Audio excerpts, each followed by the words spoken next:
For 62 years we have gathered here and turned our faces to the sky. The child in every one of us looks forward to this day, and we are proud of it, because these are our fireworks.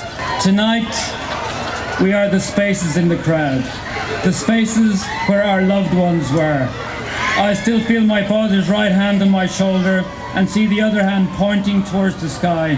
We are the memories of Fizzy Orange and 99s. We are parents and grandparents and even sons and daughters who once shared this Wexford night but are now gone.